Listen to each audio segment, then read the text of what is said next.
How I'd remake the DCEU. Opening the season's first episode or two would focus on the horror of Warworld.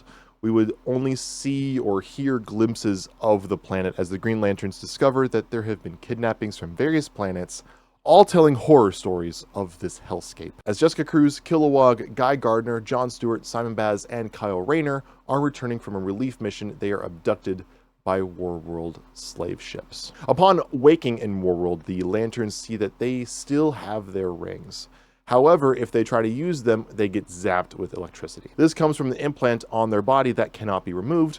Looking around, they notice other beings. Before any words can be exchanged, an alarm grabbing the hero's attention and carcasses falling through a vent in the ceiling near them. The bodies full of fatal wounds. Then a herald approaches the room. The new champions will see their first opponent soon. Fight, or become food for your ruler, Mongol. The Lanterns then try learning anything and everything about their new setting from the habitants, though none are willing to talk out of trauma, depression, or helplessness.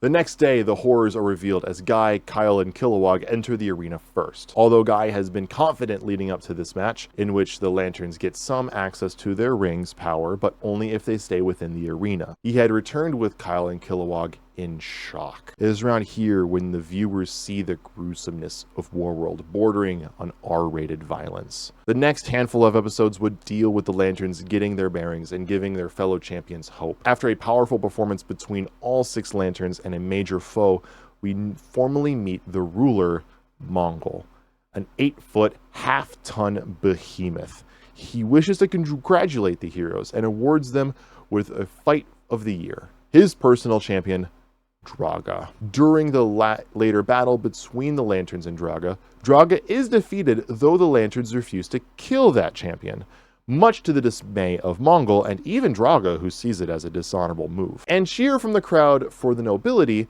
Mongol steps down and targets Kilowog specifically for his size. He reveals a yellow power ring on his hand, and he kills Kilowog in front of the repulsed crowd. Using Kilowog's death as motivation, the remaining Lanterns and champions plan a revolution, even recruiting Draga, who, although dislikes the Lanterns' lack of honor, joins the group for a greater disservice that Mongol showed in Kilowog's murder. Mongol would eventually be defeated when Draga smashes the yellow ring and his chest cannon, and the riots cause enough panic amongst the overseers that the devices used to shock and control the champions are destroyed, fully freeing the slaves and allowing the Lanterns to perform evacuations. Mongol himself is killed when various champions break his arms and his legs, then have him drawn and quartered.